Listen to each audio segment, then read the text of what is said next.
Así que bienvenido a nuestro estudio de la parashá de esta semana que se titula Kitisa, que se puede traducir como cuando eleves. Se encuentra en Éxodo 30, verso 11 al 34, verso 35.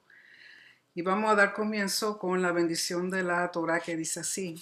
Baruch ata Adonai Eloheinu melech haolam asher baharbanu ha'amim ונתן לנו את תורתו. Baruch ata Adonai noten haTorah. Amén. Bendito eres tú, oh Señor, Dios nuestro, Rey del universo, que nos has escogido de entre todos los pueblos y nos dio su Torah.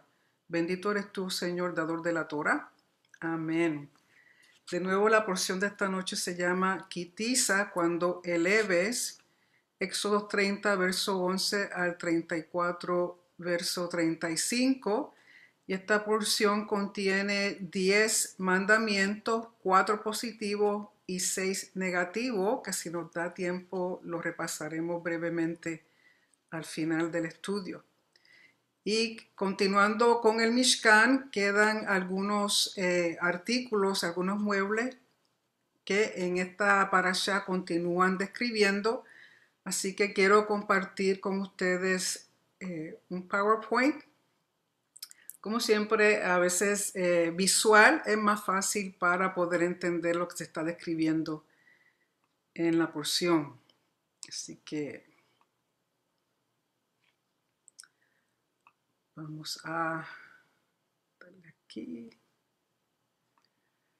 Así que de nuevo la porción Kitisa, cuando eleves. Y lo interesante de esta porción, que esta es la porción de mi nacimiento, el día que yo nací, que fue un Shabbat, cayó la porción Kitisa, 15 de Adar.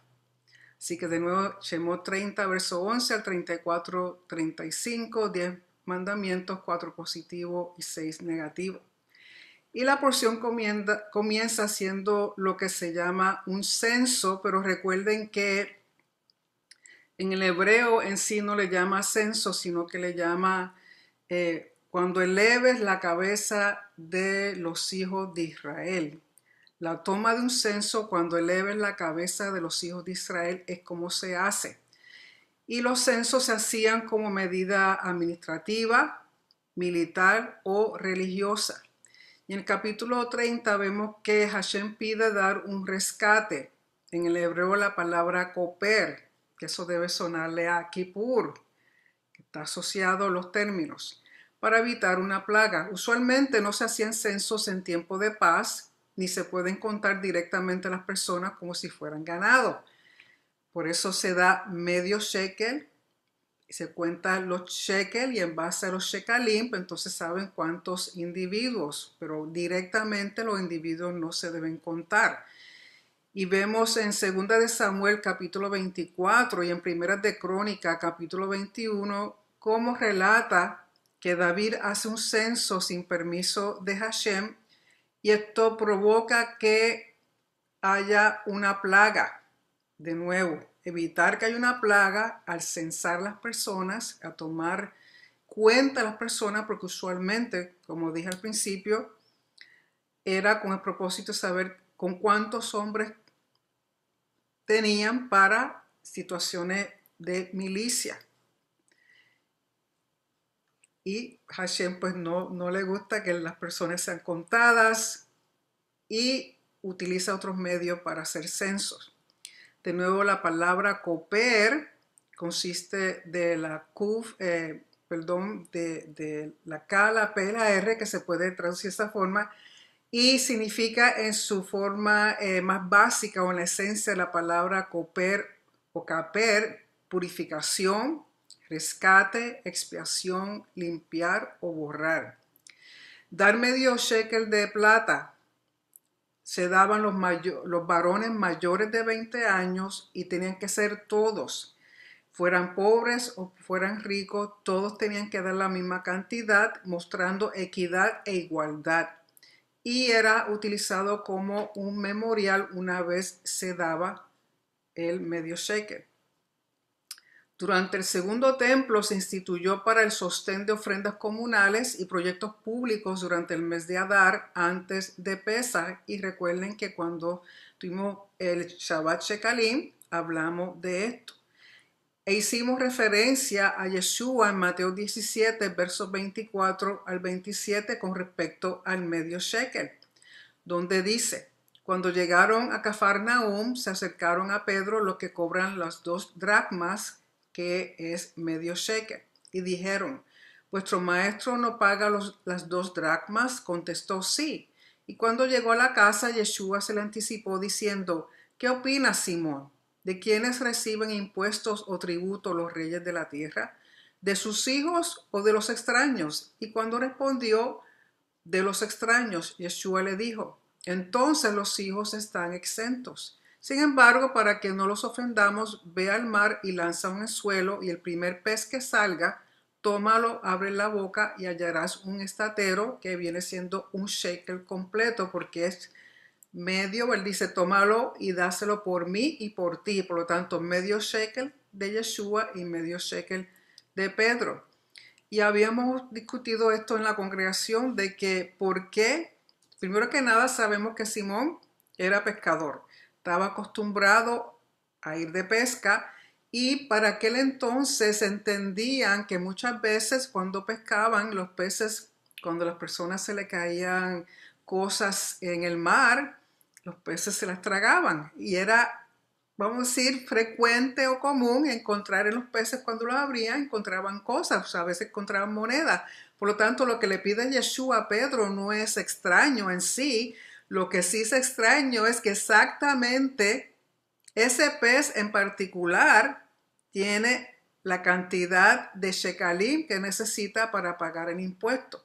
Por lo tanto, si ya estas personas estaban, recuerde que está en Capernaum o Cafarnaum, y están estos individuos recolectando el medio shekel, significa que ya ha comenzado el mes de Adar, en preparación para Pesaj, que es en el mes de Aviv, o sea que un mes antes. Y había un tiempo antes de los primeros 15 días de Adar, ellos estaban por los diferentes pueblos y distritos recolectando este shekel. Y la Torah enseña, y también la Mishnah, que estaban exentas las mujeres, los esclavos y menores de edad, y los Kohanim por respeto. Se suponía que los Kohanim también pagaran el medio shekel, pero conforme a como cuenta la Mishnah, se formó como decir, un problema, en el sentido de que los Kohanim no les gustó la idea de que ellos tuvieran que pagarlo. Por lo tanto, por respeto a ellos no se les exigía el medio shekel. Así que de nuevo, el mes de Adar, el primero anunciaban, el día 15 de Adar iban por las provincias haciendo la recolecta, y el 25 ya estaban en el complejo del templo recolectando el shekel, el medio shekel de todas las personas que venían. Y esto se encuentra en la Mishnah, en el tratado Shekalim. La porción continúa hablando sobre la fuente de bronce o el lavacro, que se encuentra en el capítulo 30, versos 17 al 21. Y la función de esta fuente era para el lavado de manos y pies, a la vez, mano derecha sobre pie derecho y mano izquierda sobre pie izquierdo, y a la misma vez dejaban caer agua. Y esto tenían que hacerlo antes de ministrar, que es abodá, antes del servicio a Hashem, y este lavacro estaba puesto entre el Mishkan y el altar de bronce. Lógico, primero hacen un baño ritual, y luego, antes de comenzar el servicio, los Kohanim, los sacerdotes, tenían que lavarse las manos y los pies. Porque no lavarse incurría en muerte. Es un estatuto perpetuo, un Hok Olam, y no podían desviarse de lo prescrito. Este lavacro estaba hecho de bronce y de los espejos de las mujeres que servían en la entrada del Mishkan. Recuerden que la entrada del Mishkan era la puerta que daba hacia el este, que en el futuro es lo que va a ser el atrio de las mujeres. Egipto era el único suplidor de espejos en el antiguo Medio Oriente, hechos de metal pulido con manguito en madera. En Salmo 24:3 leemos: ¿quién subirá al monte de Hashem? ¿Y quién podrá estar en pie en su lugar santo? El limpio de manos y puro de corazón, el que no ha elevado su alma a cosas vanas ni ha jurado con engaño. Por lo tanto, era esencial que los sacerdotes, antes de ministrar, lavaran sus pies y sus manos. Lógico, aquí en esta ilustración no se ve el procedimiento tal y como era, pero sí vemos a un sacerdote y sabemos que en la mayoría de las ilustraciones ponen el lavacro, malentienden lo que dice la Torah y lo ponen justo delante de la entrada del lugar santo y no debiera ser ahí. Y para mostrarle, voy a utilizar esta lámina, cortesía de Wisdom in Torah, donde vemos que realmente el campamento y el Mishkan tenía que tener a los lados otras tiendas para que supliera la necesidad y las funciones del Mishkan. Porque si el lavacro, como siempre lo presentan aquí, entre el santuario y el altar, como dice la Torá, cuando entra el sacerdote ya a este lugar que tiene una santidad mayor, la Torá indica que si entra aquí sin haberse lavado los pies y las manos, incurre en muerte. Por lo tanto, el cruzar de cualquier esquina del Mishkan, recuerden que está la entrada principal, al entrar aquí sin haberse lavado los pies y las manos, de estar aquí el lavacro, moría. Por lo tanto, lo lógico y lo funcional pensar es que había una tienda fuera de el perímetro principal del Mishkan, donde estaba el lavacro, se lavaban las manos, los pies, entonces podrían entrar a lo que en el futuro se va a llamar el Azará, que es el lugar que contiene el altar, el lugar de los Kohanim. Y en el templo, tienda va a ser un edificio que se le va a llamar Beit Aftinas. Así que aquí vemos la puerta principal al este y aquí al frente estaban las mujeres sirviendo, orando y haciendo lo que hacían en aquel tiempo, que luego eso va a ser construido como el atrio de las mujeres. Luego en el capítulo 30, verso 22 al 38, habla del aceite y el incienso. Los ingredientes fueron suplidos por los jefes de las tribus porque eran costosos. Su preparación requería experiencia y destreza. O sea, no cualquier persona podía preparar esto. El aceite de la unción solo se usaba para los sacerdotes, los muebles y utensilios del Mishkan. Para consagrar, el aceite es para consagrar, que es hacer una separación para el servicio divino, una devoción total a un propósito elevado, segregado de los asuntos mundanos y totalmente dedicados al servicio a Hashem. El aceite eleva el estatus del individuo y de los utensilios, de todo lo que reciba esta unción. También indica una transición. En el futuro se va a usar para ungir reyes de la dinastía davídica. Y su kedusha, la santidad del aceite, es contagiosa, por eso no se puede utilizar así porque sí, tiene su función principal, que es para ungir a los sacerdotes, luego a los reyes de la dinastía davídica, pero todo lo que se va a utilizar en el Mishkan. No se puede duplicar, ni reproducir, ni usar para ningún otro propósito tanto el aceite como el incienso, porque si una persona hace este incienso o hace este aceite y lo usa, incurre en lo que se llama karet. Recuerden que karet es un castigo divino de parte de Hashem y se ha descrito como tres cosas: muerte inmediata, que el individuo muere joven o que muere sin descendencia, no tener hijos. La Torah menciona 4 ingredientes para el incienso, pero el Talmud dice que eran 11. Y estos 11 eran usados en el segundo templo y era preparado por la familia Aftinas. Y era una fórmula secreta que solamente esta familia reconocía. Y el incienso era puesto en el altar de oro 2 veces al día por el sacerdote. Recuerden el altar de incienso que que está en el mismo centro del santuario o del lugar santo.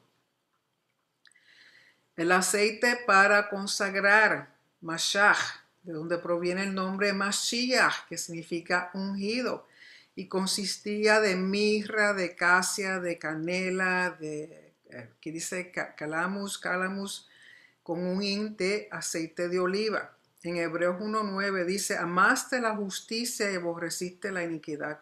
Por eso te ungió Mashach Elohim, el Elohim tuyo, con óleo de alegría más que a tus compañeros. Y luego vemos que la Torah habla de que es ungido Aarón como sumo sacerdote. Y este ritual, esta ceremonia que se hace con Aarón y con sus hijos, imparte legalidad. Esta investidura, esta consagración, esta unción. Y la legalidad incluye que este sacerdocio es perpetuo a Aarón y a sus hijos, a nadie más. Y el incienso, como había dicho, consiste de 11 elementos, los cuales eran preparados por un experto y luego era puesto en el altar de incienso 2 veces al día por el sumo sacerdote. Y luego más adelante, habíamos hablado la vez pasada también, que en el segundo templo se le daba oportunidad a los demás sacerdotes hacerlo y era un honor que ocurría una vez en la vida del sacerdote. Y luego en el capítulo 31, verso 1 al 11, Hashem escoge a los artesanos que van a construir todo lo que Hashem le ha descrito a Moshe en el monte. Recuerden que Hashem le está dictando, Moshe está viendo el modelo que existe en el cielo o en esa dimensión que no sabemos exactamente dónde queda, pero que tuvo el privilegio de entrar al lugar donde Hashem tiene su trono, donde está el templo celestial o lo que va a ser la Nueva Jerusalén o la Jerusalén renovada. En el antiguo Medio Oriente, la construcción de los templos eran atribuidos a los dioses por medio de los reyes. Textos históricos muestran a los reyes que eran considerados semidioses como los constructores después de recibir instrucciones divinas en sueño. O sea que los reyes construían. Recuerden que a los reyes, por ejemplo, el faraón se le consideraba un dios, recibían este sueño, este mensaje de parte de los dioses de construirles un templo. Creían que era necesario tener poderes divinos para poder construir un templo, por ende el constructor era visto como divino, por eso le tocaba a los reyes, a los faraones. La Torah separa las instrucciones dadas por Hashem de la construcción hecha por los humanos. Son ellos quienes hacen todo. O sea, no es Hashem el que está construyendo. Hashem da las instrucciones, muestra el modelo o el tavnit y luego son personas que él escoge para que hagan la construcción. Y escoge a Betzalel. Betzalel, el nombre Betzalel significa en la sombra o la protección de Elohim. Es hijo de Uri y Uri significa mi luz, de la tribu de Judá. Y recuerden que Judá significa gracias y alabanza. Lo llena del Ruach Elohim. Y el Ruach Elohim le imparte a Betzalel Jochma, Bina y Da'at. Jochma es sabiduría, Bina es discernimiento o entendimiento y Da'at es conocimiento. También escoge a Oholiab, que significa el Padre es mi tienda o mi protección. Y Oholiab es de la tribu de Dan, que significa juicio justo. Así que Betzalel y Oholiab son llenos de sabiduría, entendimiento y conocimiento, que son los atributos o las cualidades principales del Ruach Elohim. Y aquí los vemos haciendo el arca. En Efesios 1:8 dice que hizo sobreabundar para con nosotros en toda sabiduría e inteligencia, dándonos a conocer el misterio de su voluntad, según su complacencia que se propuso en sí mismo. O sea que Hashem mismo, a través de su espíritu, nos da sabiduría, inteligencia y conocimiento, los mismos atributos, cualidades, virtudes que le dio Bezalel y a Aholiab, o sea, y a las demás personas que van a estar ayudando a la construcción del Mishkan y luego en el futuro del templo.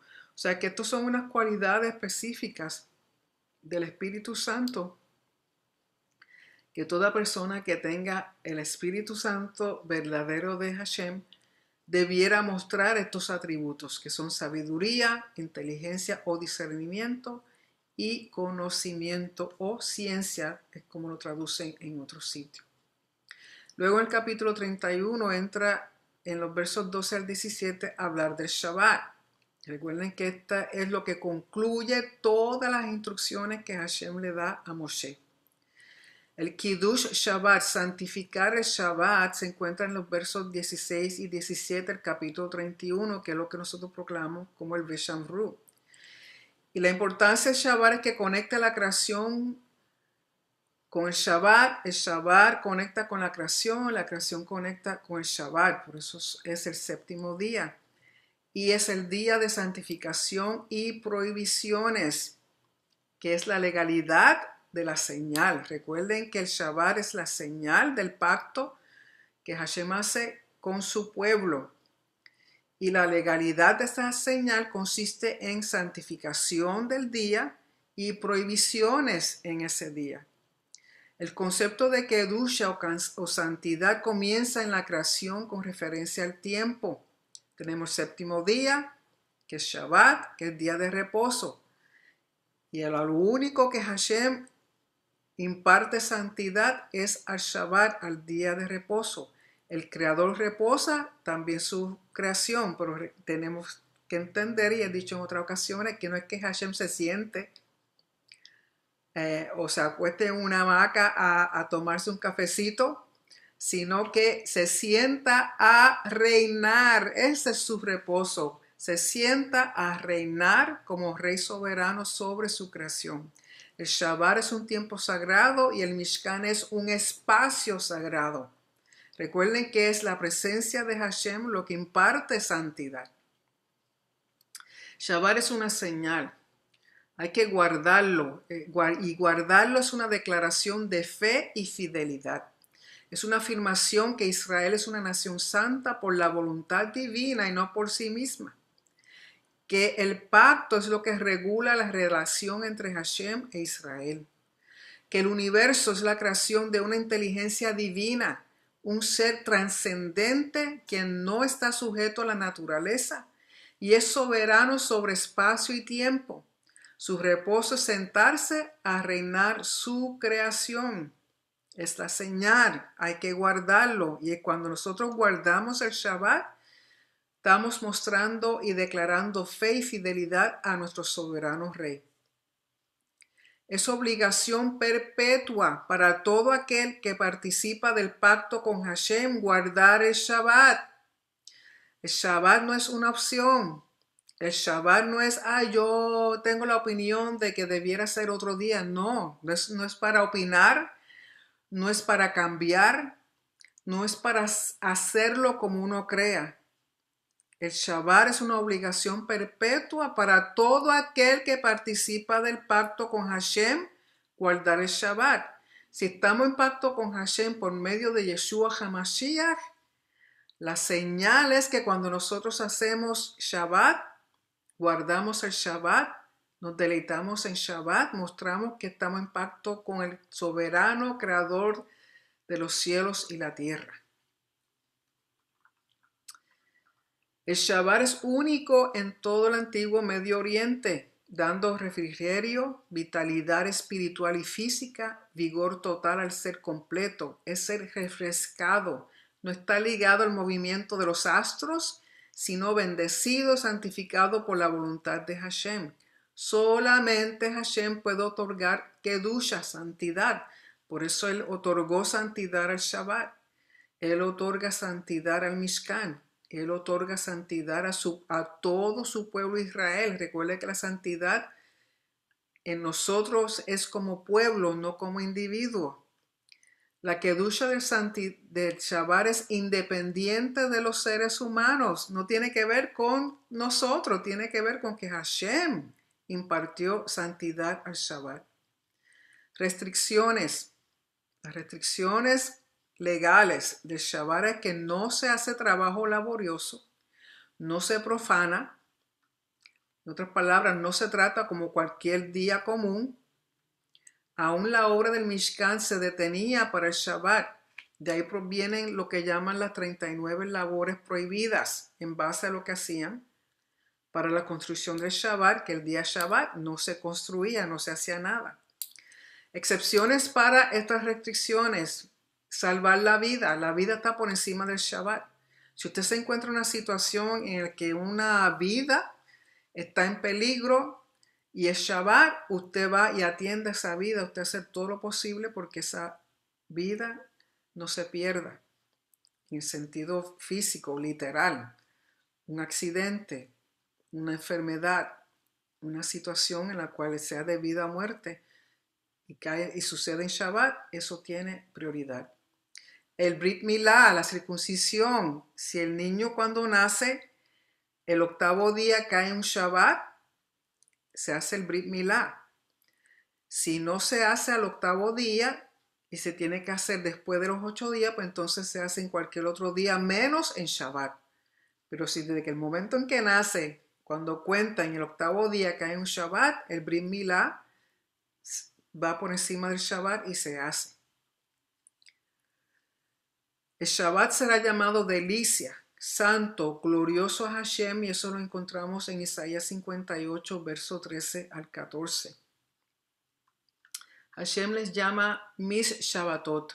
Es un recordatorio, mandamiento activo de honrar el Shabbat, observarlo, mandamiento restrictivo de no profanarlo. Un día de descanso total sagrado es para Hashem. Shabbat, Shabbaton, Kodesh la Adonai. Un día de descanso total sagrado para Hashem.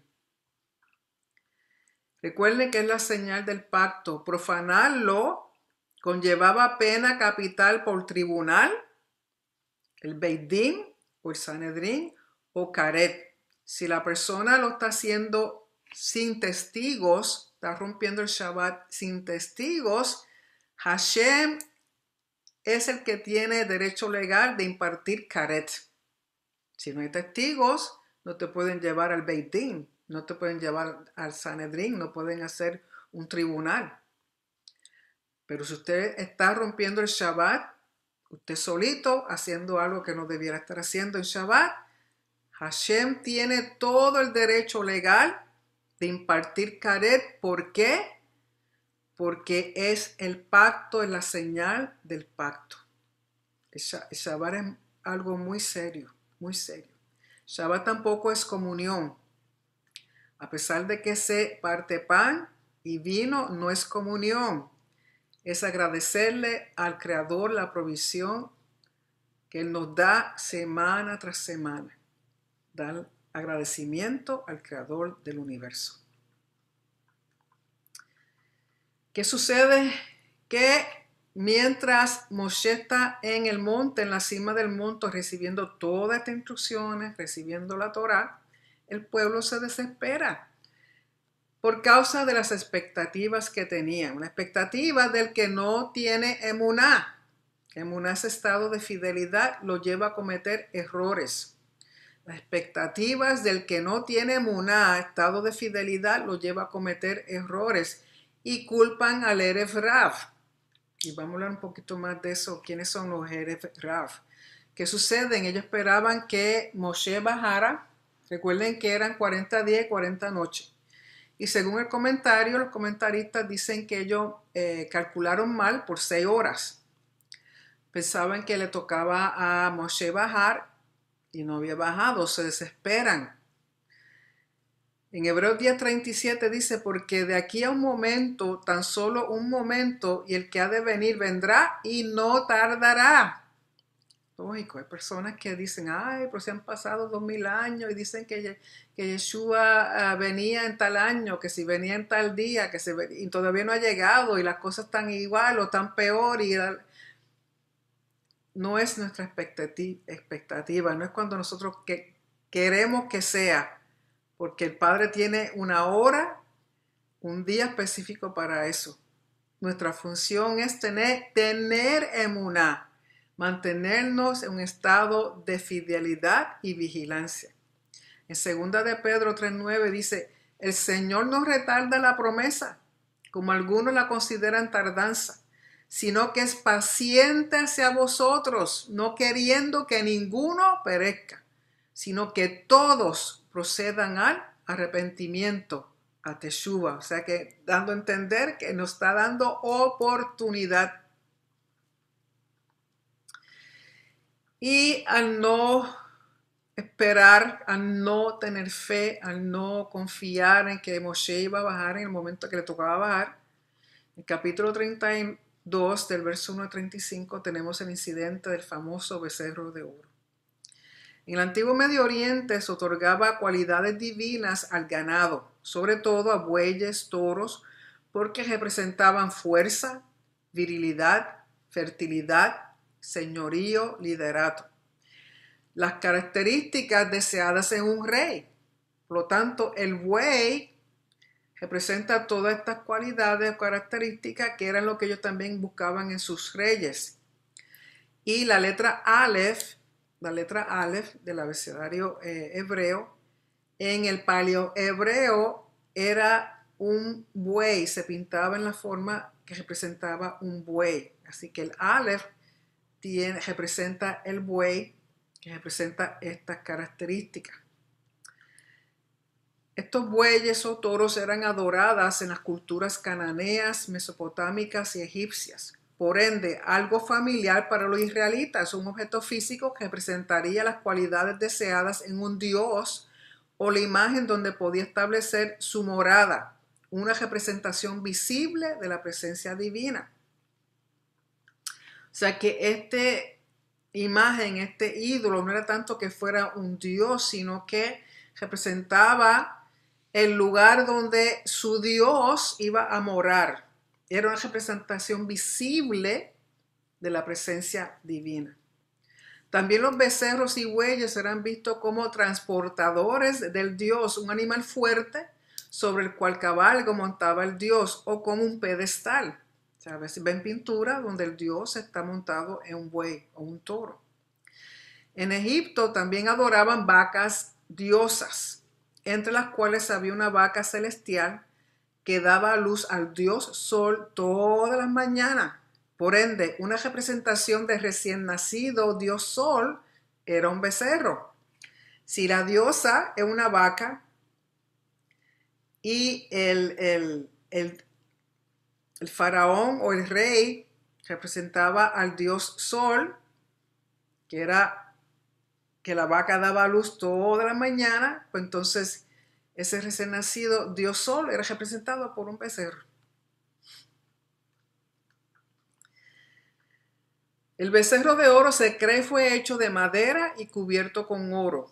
Representaba a Hashem o a Moisés, pero no era Hashem. Era algo visible, ya que a Moisés, que era el líder, no se sabía qué le había pasado. Recuerden que estuvo 40 días y 40 noches. Ellos esperaban que llegara a cierta hora específica y no llegó a esa hora. Se desesperan porque no tienen líder, ya llevan demasiado tiempo sin un líder. Y a pesar de que Moshe dejó a Aarón y a Ur, no es lo mismo.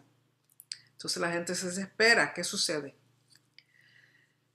La violación del pacto consistió en hacerse una imagen de oro para representar a Hashem, que es algo prohibido, no fue el adorar a otros dioses. O sea, el becerro de oro muchas veces lo interpretan como que estaban adorando al becerro, como un ídolo, un dios. No era que estuvieran adorando al becerro, sino que el becerro era una imagen que representaba a Hashem. Y los mandamientos dicen que no se haga ninguna imagen. Pero como Moshe no había bajado, no habían presenciado la gloria de Dios, de Hashem, en el campamento, pues entonces dicen, pues vamos a hacer esto en representación de. Pero ¿qué sucede? Aarón escucha al pueblo porque vienen a donde él. Y según los comentaristas, dicen que el pueblo fue instigado por el Erev Rav. El Erev Rav, que según ellos explican, son los gentiles que se unieron a Israel. Recuerden que se unieron egipcios y de gente de otras naciones que estaban durante el tiempo de las plagas, cuando vieron los milagros, entendieron que el Elohim de Israel era el verdadero Elohim y no Faraón ni los dioses de Faraón. Y cuando salió el pueblo, ellos también se unieron al pueblo.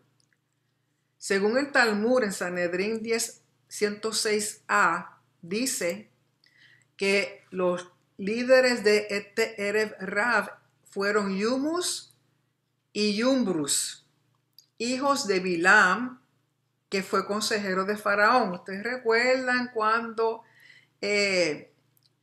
Faraón decidió que los niños hebreos fueran tirados al río? Recuerda que en uno de los Midrash dicen que Job, Bilam y Jetro eran consejeros de Faraón. Y Bilam, que es el profeta falso que vamos a leer en Número, el que habló con la burra, le sugiere a Faraón de que la forma de lidiar con la situación de población de Israel es pues matar los niños varones que nacieran, tirarlos al río. Y a Faraón le pareció muy bien. A Jetro no le gustó la idea, se opuso y se tuvo que ir. Y ahí es donde él se va a Midian. Y Job no dijo nada. Entonces dicen los comentaristas del Midrash que Job, por no decir nada, ni a favor ni en contra, se quedó callado, pues que entonces le sobrevino lo que le sobreviene cuando leemos la historia de Job. Por lo tanto, Bilam, el que sugirió que los niños fueran tirados al río, sus hijos se van con el pueblo de Israel cuando sale de Egipto, se llaman Yumus y Yumbrus, y ellos son los que instigan al pueblo a hacer el becerro. Entonces Aarón hace el becerro, se edifica un altar, ofrecen holocaustos, shelamim, comen, beben y se levantan a regocijarse. Algunos entienden que ese regocijarse es danza ceremonial alrededor del becerro, borrachera, y otros se creen que cometieron inmoralidad sexual, quizá asociado con culto de fertilidad. Moisés intercede para apaciguar la ira de Hashem que quiere destruir al pueblo. Se enfoca en la reputación de Hashem y le recuerda su pacto con los patriarcas. Pero cuando Moisés baja, que ve la situación, que ve el becerro, él rompe las tablas, las tira cuando llega al campamento. Y esta rotura de las tablas representa repudiar, invalidar el pacto. Es un acto legal conocido en el antiguo Medio Oriente, o sea que cuando un pacto era invalidado o había sido roto, se rompían las tablas. Y eso fue lo que él hizo. Y además de eso, cuando Moisés baja por completo, Moisés muele y quema el becerro hasta hacerlo polvo. Lo esparció sobre las aguas y le da a beber a todo el pueblo. Y esto es un precedente a la ley sobre la sospecha de una esposa infiel, que lo leemos que es la ley Sota, que se encuentra en Número 5, versos 12 al 31, que es un juicio de aguas amargas. Y beberse estas aguas mezcladas con el becerro de oro molido, quemado, hecho polvo, es lo que va a identificar a los culpables. Y quiero que vayamos un momentito a Revelación 8, al libro de Revelación 8, versos 10 al 11, porque esto va a repetirse. Esto va a repetirse en un futuro. El capítulo 8 de Revelación, versos 10 al 11, dice: El tercer mensajero tocó la trompeta y cayó del cielo una gran estrella, ardiendo como una antorcha, y cayó sobre la tercera parte de los ríos y sobre las fuentes de las aguas.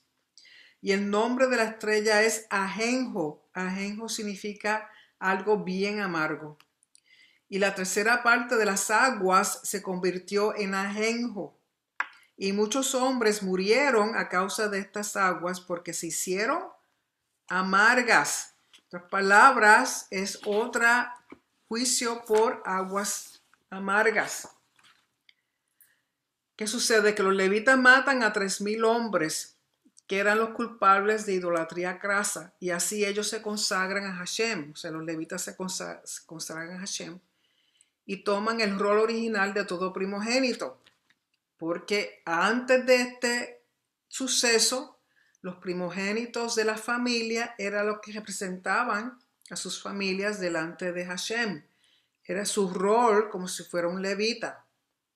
Pero cuando esto ocurre, que los levitas es la única tribu que se levanta a defender el honor de Hashem, a defender e ir en contra de la idolatría, e ir en contra de este becerro de oro, ellos matan a 3,000 hombres, y vamos a ver por qué matan a 3,000 hombres. Una plaga es enviada por el pueblo. Una plaga es enviada por el pueblo de mandar un Dios visible y por Aarón hacerlo. Recuerden que la intercesión de Moisés es lo que le salva la vida a Aarón. Porque si Moisés no intercede después de este suceso, a Aarón yo creo que también le hubieran dado frito ley. Moisés intercede de nuevo por el pueblo y pide hasta ser raído del libro de la vida si Hashem no lo perdona. O sea, Moshe estaba dispuesto a dar su vida por ellos como Yeshua hizo, pues por el pueblo. Conforme al Talmud Yoma 66b, la adoración del becerro consistió de 3 tipos de pecado. Número 1, los que lo hicieron frente a testigos, se adoraron al becerro frente a testigos y fueron prevenidos, estos fueron ejecutados por los leviim con espada. Ahí son los 3,000 que caen. O sea que son personas que le hicieron frente al pueblo. Habían testigos, los testigos le previenen, pero como quiera ellos siguen y hacen la idolatría. Y aquí los levitas los mata con espada. Número 2, los que lo hicieron frente a testigos y no fueron prevenidos, estos murieron en la plaga. ¿Okay? Tenemos los que hacen idolatría, son prevenidos por testigos, no hacen caso, entonces estos son los que Levín matan con espada. Los que hicieron idolatría, pero no fueron prevenidos por los testigos, mueren con la plaga, no por espada, sino por la plaga. Y los que lo hicieron sin testigos, o sea, idolatraron, adoraron el becerro de corazón, no se vieron que no estaban haciendo nada, pero son los que su corazón y su mente estaban allí. Estos murieron a causa de lo que Moisés les dio de beber, que es la ley de Sota, que es adulterio espiritual, idolatría, adulterio espiritual. Y ya había leído en Revelación 8:10, de nuevo, el tercer mensajero tocó la trompeta y una estrella ardiendo como una antorcha cayó del cielo sobre la tercera parte de los ríos y sobre la fuente de las aguas. O sea, esto tiene que ser en agua porque va a beberse. El nombre de la estrella es llamado el ajenjo y la tercera parte de las aguas se convirtió en ajenjo. Y muchos de los hombres murieron a causa de las aguas porque se volvieron amargas. En otras palabras, que no hicieron nada que los vieran, no fueron prevenidos porque nadie los vio, pero en su corazón idolatran y adoran y siguen a la imagen que será levantada. Esto es un futuro. Esa estrella cae, las aguas son hechas amargas y el que la beba muere. Así como la ley Sota, que cuando el esposo sospecha que su mujer le ha sido infiel, él la lleva al sacerdote y tenemos que entender que ella va al sacerdote si ella quiere ir. Él no la puede obligar. Pero si ella es inocente y sabe que él tiene ideas incorrectas, ella va, se somete a la ley de la Sota, que es que El sacerdote toma agua y con arena o tierra del Mishkan o en el futuro tierra de donde está el templo, mezcla las aguas, escribe un pergamino, la maldición, lo mete en el agua y ella se toma el agua. Si ella es culpable de adulterio, unos dicen que muere, otros dicen que se hincha y no puede tener hijos. Recuerden que no tener hijos era la peor cosa que le podía suceder a una mujer en este tiempo. Pero si ella es inocente, no ha cometido adulterio, se toma las aguas y no sucede nada. Y el propósito o el rol de esto es mostrar que el juicio proviene de Hashem, no porque se tome el agua con la arena, eso no le va a causar nada en sí, sino es lo que ella ha cometido. Si realmente cometió adulterio, Hashem lo sabe. Entonces, porque cuando hay adulterio con testigos, se lleva al tribunal y si es culpable, se le da muerte. Pero en este caso no hay testigos, es una sospecha de parte del esposo. Y quien toma y hace juicio es Hashem. ¿Okay? Entonces, de aquí, de igual manera, el que hace juicio con estas aguas amargas es Hashem. Así que el becerro de oro es idolatría, adulterio espiritual. La gente lo levantan como una representación, una imagen de Hashem, de su líder, y algo que está prohibido por Hashem, de que no hagan imagen para representarlo a él. Ellos se levantan, hacen fiesta, porque Aarón dice, mañana tendremos fiesta a Hashem. Es lo que dice, no dice al buey, dice a Hashem. Y ellos, porque esto representa a Hashem, entonces ellos se levantan y se ponen a hacer cosas que no deben. Y de aquí vienen los castigos. Y aquí esto es un becerro de oro encontrado en un artefacto, encontrado en arqueologías. Y muchos de estos fueron encontrados en Jerusalén y alrededor de diferentes pueblos en Israel. Recuerden que había muchos también otras naciones antes de Israel ser Israel.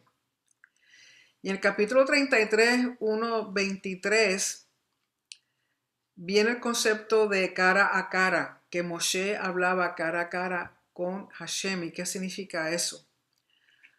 Moisés monta una tienda fuera del campamento para comunicarse con Hashem. Esto es antes de que el tabernáculo esté completamente levantado. Y aquí Hashem se manifiesta en una columna de nube frente a la puerta y hablaba cara a cara con Moshe. Y este término de cara a cara es un lenguaje metafórico. Solo los reyes, sacerdotes y nobleza podían comunicarse con los dioses. Pero Moshe hablaba como con un amigo, porque recuerden que el término amigo es un término de pacto. Entonces cuando Hashem hablaba con él, es como si hablara directamente a la cara de Hashem frente uno al otro. Pero sabemos que en sí es una forma metafórica de decir el tipo de relación que Moshe tenía con Hashem. No era que viera su cara, porque sabemos que más adelante nadie puede mirarlo que no muera. Y Moisés le pide a Hashem ver su gloria, su kavod. Y Hashem le responde, yo haré pasar todo mi bien, Toví, delante de Moshe. Pero es una manifestación limitada porque el ser humano no puede realmente ver toda la plenitud de la gloria de Hashem. Y Tov en los tratados del Antiguo Medio Oriente implicaba el término técnico y legal a un pacto de amistad. Proclamar el nombre de Hashem. Cuando Hashem comienza a proclamar su nombre, representa su carácter, su naturaleza, la totalidad de su personalidad, el mostrar sus atributos de gracia y compasión, Gesed, Rahum, y es su propia voluntad. Cuando pase mi gloria, cuando Hashem le dice, cuando pase mi gloria, esta acción representa ser un pacto o manifestación de Hashem como ceremonia que señala la renovación del pacto. Recuerden que Moshe rompió el pacto porque el pueblo lo invalidó.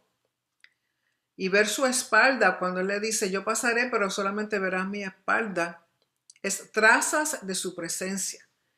lo que quedaría de su luz resplandeciente, porque nadie puede verlo, nadie puede ver realmente a Hashem y sobrevivir, según Éxodo 33:20. Los versos 13 y 14 dice, Moshe le pide, hazme conocer tu camino. Cómo Hashem aplica sus atributos de justicia, rectitud, misericordia, bondad, favor y gracia es lo que es su camino. Camino de Hashem es como Él aplica sus atributos de justicia, rectitud, misericordia, bondad, favor y gracia. En el Salmo 24:3, que leímos un poquito al principio, dice, ¿quién subirá al monte de Hashem? ¿Y quién podrá estar en pie en su lugar santo? El limpio de manos y puro de corazón, el que no ha elevado su alma a cosas vanas, ni ha jurado con engaño. Este llevará la bendición de Hashem y la justicia del Elohim de su salvación. Tal es la generación de quienes lo buscan, de los que buscan tu rostro, oh Elohim de Jacob. Selah. Cuando dice, mi rostro irá y te conduciré, cuando Hashem le responde a Moshe, dice, mi rostro irá y te conduciré, se refiere a la Shejinah perceptible, los hechos que demuestran su voluntad, expresión idiomática del liderato. Cuando Hashem le responde así a Moshe, refiere que su Shejinah perceptible, visible, lo que él permite ver, porque recuerden que no podemos ver todo Hashem, sino lo que Él nos permite. Y los hechos, lo que Él hace, demuestra su voluntad. Y es una expresión idiomática de que Él es el líder. Y dentro de eso que Hashem le expresa a Moshe, es lo que le llaman los 3 atributos de la misericordia. Y estos 3 atributos se leen o se declaran durante el mes de Elul, que es el mes donde comienza el tiempo de Teshuvah. Así que en el capítulo 34, verso 1 a 35, habla de Dios misericordioso,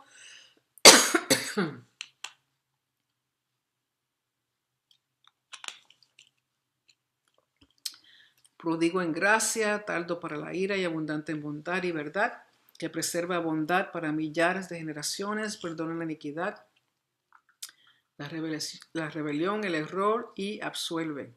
El Rahum Behanun, Erech Apaim, Verav Chesed, Beemet, Notzer Chesed, La Alafim,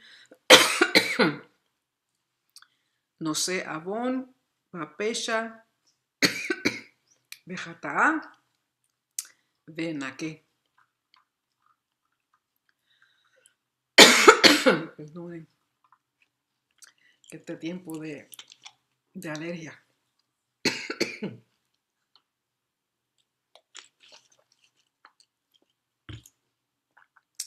También atributos de Yeshua. En Juan 1:17 dice, pues la Torah fue dada por medio de Moshe, la gracia y la verdad fueron hechas por medio de Yeshua, el Mashiach. Nadie ha visto jamás a Elohim, pero vieron a Yeshua y lo veremos algún día. La gracia y la verdad. Juan 14:6, Yeshua le dice, yo soy el camino, la verdad y la vida. Nadie viene al Padre sino por mí. Recuerden, el camino de Hashem siempre es justicia y rectitud, misericordia y verdad. Y todo conlleva a vida. En Romanos 5:15 dice, pero el don no es como la transgresión. Porque si por la transgresión de uno murieron los muchos, mucho más abundó la gracia de Elohim para los muchos y el don por la gracia de un hombre, Yeshua el Mashiach. Efesios 1:7 dice, en quien tenemos la redención por su sangre, la remisión de los pecados conforme a las riquezas de su gracia. Y en 1 de Juan 2:12 dice, os escribo a vosotros, hijitos, porque los pecados os han sido remitidos a causa de su nombre. Capítulo 34, 1:35, el pacto es renovado. Primero de Elul. Recuerden que Elul comienza el periodo de Teshuvah. Moshe sube de nuevo una tercera vez por 40 días y 40 noches. Y ese día que sube es el primero de Elul. Y sube para recibir las segundas tablas y baja el 10 de Tishri. El 10 de Tishri es cuando celebramos Yom Kippur. Por lo tanto, es un precedente a Yom HaKippurim, porque al recibir el segundo set de tablas es porque Hashem ha perdonado por completo a la nación, a todo el pueblo. Y Yom Kippur tiene que ver con perdón nacional. Así que sube el primero de Elul, 40 días después es el 10 de Tishri, que es Yom Kippur. La proclamación de Hashem declara sus cualidades morales. La esencia de su carácter y conocerlas es alcanzar un mayor entendimiento de Hashem con la idea de inculcar que imitemos su carácter moral. Compasión, gracia, bondad, fidelidad y el perdonar. Una cosa distintiva de Hashem en comparación con los otros supuestos dioses de las demás culturas alrededor es su carácter moral. En el antiguo Medio Oriente, los dioses en su mayoría no eran moral. Participaban de mucho inmoralidad sexual y hacían cosas malas. Según interpretaba la gente, sabemos que no existen. Pero la imaginación de las personas los describían así. Y como los describían así, también el pueblo los imitaba. Pero con Hashem se ve algo completamente opuesto a lo que existía en el antiguo Medio Oriente con respecto a culto pagano, a dioses paganos, y es que nuestro Hashem en su Torá muestra su carácter moral y ética, justicia, equidad, igualdad, que no era visto ni los dioses paganos ni la mayoría de los reyes que existían. Por lo tanto, cuando conocemos estas características, estos atributos de Hashem, entendemos mejor el carácter de Hashem, entendemos mejor su Torah y podemos imitar su carácter moral. En los versos 10 al 17 habla de apostasía. Entonces, esos versos nos enseñan cómo no adorar a Hashem, porque es no hacer alianzas, no comprometer la verdad, no hacer acera a Sherim, no postrarse ante ningún otro Dios porque Él es celoso como un esposo, no comer de sus sacrificios, no fornicar, que es participar en rituales de fertilidad, no dar en casamiento, no hacer dioses de fundición como fue el becerro de oro. O sea, no hacer nada que nos conlleve a idolatría, que nos conlleve a adorar otra cosa que no sea Hashem. Los Asherim eran árboles, también imágenes a una diosa que eventualmente es Ishtar, Easter. Y el propósito es no adorar a estas cosas, no comprometer la verdad, porque Él es un Dios celoso. No hacer dioses, no tener amuletos, no tener ídolos, no tener nada que vaya en contra de lo que Hashem nos ha dicho que hagamos. Porque eso es apostasía, eso es ir en contra del pacto. Luego en los versos 18 al 26 habla de las festividades, el Shalosh Regalim. Y esta es la forma correcta de adorar y servir a Hashem. En el Humash, página 552, dice el siguiente comentario: la observancia de las festividades es el camino hacia la fe en Elohim. Y así lo es el Shabbat, que da testimonio de que Elohim creó los cielos y la tierra en 6 días y descansó en el séptimo. Así que la observancia de las festividades, incluyendo el Shabbat, es el camino hacia la fe en Elohim. Y en un pergamino de la Torá, este verso 34:14 tiene lo que llaman el Resh Rabati. El Resh es la letra Resh, que para nosotros sería como la R. Y esto aquí 14. Dice, Ki lo tishtajabe le'el ajer, porque no te postrarás ante ningún otro ajer, Dios, porque no te postrarás ante él. ¿Y cuál es la importancia de esta Resh Rabati? ¿Por qué la tienen engrandecida en el hebreo? Para que podamos diferenciarla entre la letra Dalet. Si ustedes miran, está la Resh, está la Dalet, está la Resh, está la Dalet, que lo único que la diferencia es este rabito pequeñito aquí, que es lo que es la tilde. Cuando Yeshua habla de que ni una J ni una tilde, es esto, porque eso es una diferencia entre letra y letra, en este caso entre una Resh y una Dalet. Porque ajer significa ajeno, otro. Pero cuando nosotros proclamamos Shema, decimos Shema Elohim, Adonai Eloheinu, Adonai Echad, con Dalet, Echad. Y muchas veces, si usted escucha bien, sobre todo los judíos cuando proclaman el Shema, declaran esa Dalet, la pronuncian fuerte para que no digan Elohim Echad con R, porque Echad dice Elohim es otro, Elohim es cualquier otro, pero Elohim no es cualquier otro, Elohim es único, Elohim es uno. Por lo tanto, Echad significa eso, único. Uno, su unicidad, que es único, pero se dice ajer, está diciendo cualquier otro. Por eso la importancia de la pronunciación es reconocer bien las letras.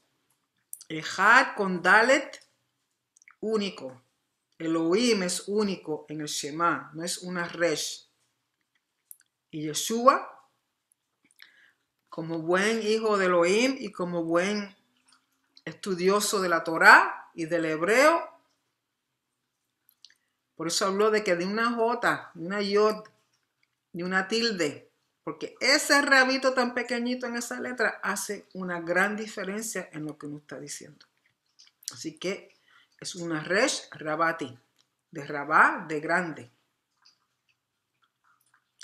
Y estábamos hablando de las 3 festividades anuales, la Shalosh Regalim, donde tiene que presentarse 3 veces al año los varones, y dice, y es para la fiesta de panes sin levadura, Hag Hamatzot o Pesach, las 7 semanas, Hag Shavuot, y tabernáculos, Hag Sukkot. Y lo importante es no presentarse con las manos vacías. 3 veces al año todo varón se presentará con una olat reiyá. Olat, recuerden que es un holocausto. Reiyá, ofrenda de elevación. Holocausto de comparecencia en el templo en honor de la ocasión. Reiyá de reé, de ver. O sea que Hashem necesita verte. Hashem necesita ver. Cuando dice todo varón, no significa que no podían ir mujeres ni niños. Se entiende Conforme a la cultura, quien iba era el padre de familia con toda su familia, pero el padre era el que representaba a toda su familia. Y era el padre como líder del hogar, como el que enseña Torah, como el que es ejemplo, como es el que es la imagen visible del Elohim invisible en su casa, para con su esposa y sus hijos, es el que se presenta.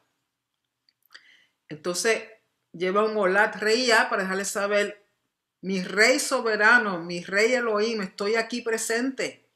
Como cuando pasan por las mañanas en la escuela, llaman a fulano presente, a sutano presente. Pues de igual manera, 3 veces al año tenía que hacer eso.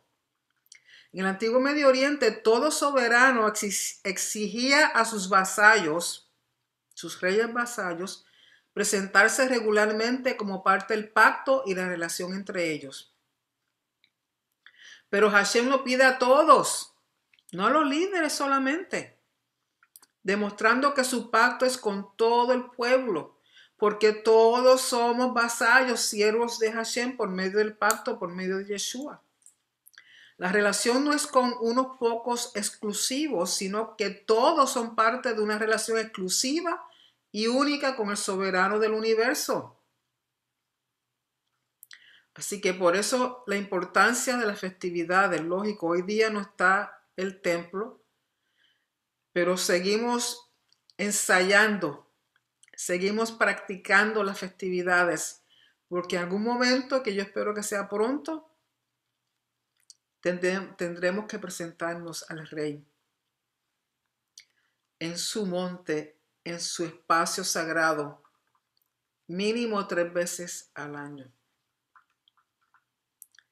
Y luego el capítulo termina hablando sobre la cara radiante de Moshe. Recuerden que después de 40 días y 40 noches en presencia de Hashem, Moisés baja con su cara radiante, brillante, iluminada. Y es interesante que esta escultura hecha por Miguel Ángel, él pone a Moisés y le hace unos cuernitos. Porque en el hebreo, recuerden, en el hebreo no hay vocales, pero en el antiguo Medio Oriente se entendía que la radiación o la luz de los dioses o de los reyes o de los faraones o semidioses era llamado melamu, melamu, y radiaba la luz, la presencia divina. Pero Karán, melamu, no es Keren. Keren significa cuerno. Así que Karán, recuerden, no hay vocales, tienen las mismas consonantes. Confundieron Karán con Keren. Y cuando Miguel Ángel hace la figura de Moisés, le pone unos cuernitos. Pero sabemos que a otra cosa también le ponen cuernitos. Y vemos el sarcasmo, el antisemitismo de los becerros, de los bueyes. Sabemos que a la figura de Satán lo ponen con cuernos así. Y este Moisés aquí también tiene sus cuernitos, pero esto es un error. Porque en sí lo que dice en el hebreo es luz. Y sabemos que Adán en su momento dado fue un ser de luz. Moshe radia su cara de luz de la presencia de Hashem y Yeshua también. O sea, ese resplandor divino de parte de Hashem. Así que Karán, Melamu y no Keren, de cuerno. Aquí por eso vemos muchas imágenes de santos, de dioses, del mismo supuesto Yeshua. Le ponen su cosita aquí a la cabeza como si fuera una corona o mostrando la radiación, la luz. Y esto es completamente incorrecto, porque ni es rubio, ni ojos azules, ni tiene pelo largo. Anyway. El resplandor de Yeshua en Mateo 16:27 dice, porque el Hijo del Hombre está al venir en la gloria de su Padre, la Shejinah, con sus ángeles, y entonces recompensará a cada uno según su conducta. Mateo 17:1 dice, y después de 6 días Yeshua toma consigo a Pedro, a Jacobo y su hermano Juan y los lleva aparte a un monte muy alto, parecido al monte de Sión, al monte de Sinaí. Y fue transfigurado ante ellos y su rostro resplandeció como el sol y sus vestiduras se hicieron blancas como la luz. Y aquí se le aparecieron Moshe y Elías hablando con él. O sea, el resplandor, la luz, aún la ropa de Yeshua, dando a entender el volver a como era Adán. Adán era un ser de luz hasta que rompe el pacto y entra la muerte a su vida. Pero el propósito es que también nosotros seamos como esa luz. Llevemos la luz de Yeshua, seamos resplandecientes, que cuando entremos a un cuarto digan, ¡wow! Tienen que cubrirse los ojos. Segunda de Corintios 3:18 dice, pero nosotros todos con rostro descubierto, contemplando como en un espejo la gloria del Señor, vamos siendo transformados por el Espíritu de gloria en gloria, de luz en luz, de resplandor en resplandor, en la misma imagen del Señor. O sea, nosotros también tenemos que llegar a tener esa luz, de que cuando nos miren vean la luz de Yeshua. Es interesante que la luz no es afectada por tiempo o espacio. Y si Moshe estuvo 40 días y 40 noches sumergido en esa luz divina, que cuando baja tiene esa luz resplandeciente en su rostro, que se tiene que poner un velo, taparse, después de que termina de hablar con el pueblo, todo el mundo se asustó, imagínense. Pues se cubría para evitar que las personas sintieran temor. Pues como la luz no es afectada por tiempo y espacio, él está en una dimensión que ni sintió hambre, ni sed, ni cansancio. Imagínense, 40 días y 40 noches. Acá abajo, en el monte Sinaí, les pareció a ellos 40 días y 40 noches. Pero recuerden que para Moshe el tiempo no existía. Y esa luz, pues entonces, como estaba en medio y dentro de la luz y parte de él se hizo luz, él no tenía necesidad de comer ni de beber. Así que en nosotros, Yeshua, cuando se transfigura, muestra el volver a ser de luz como lo fue Adán. Y nosotros, mientras tanto, debiéramos también, porque es rostro descubierto, no tenemos un velo ya, no tenemos ese velo frente a nuestros ojos. Y cuando contemplamos un espejo, ¿y qué espejo está hablando? Sinceramente, no un espejo de eso que tenemos para ver si nos peinamos bien, nos pusimos el lipstick bien, cosas así, no. Este es el espejo. El espejo de Hashem es su palabra. Su palabra. Y mientras más adentramos a ella, más la estudiamos, más la entendemos, más la digerimos, debiera salir como luz a través de nuestros rostros, nuestras sonrisas, de cómo tratamos a las personas, cómo tratamos a nuestra familia. ¿Para qué? Para que el tiempo y el espacio no nos afecten. Así que con eso terminamos la porción como tal. Le doy gracias por su atención como siempre. Deja ver si puedo presentar aquí los... Ok. No sé si lo están viendo. Ok, déjame...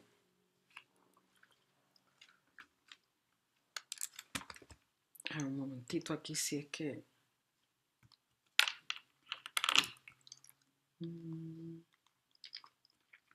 Ok. Ay, perdón. Anyway. Pero...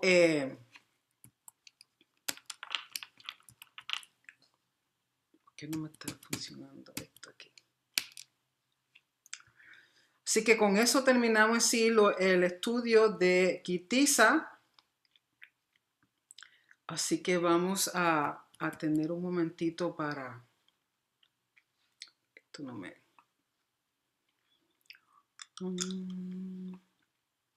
sale aquí, ok. Salió mejor así. Perdonen que a veces las situaciones técnicas no funcionan muy bien. Así que de nuevo, gracias por estar conmigo en el estudio en esta noche. Y como siempre, pues vamos a continuar.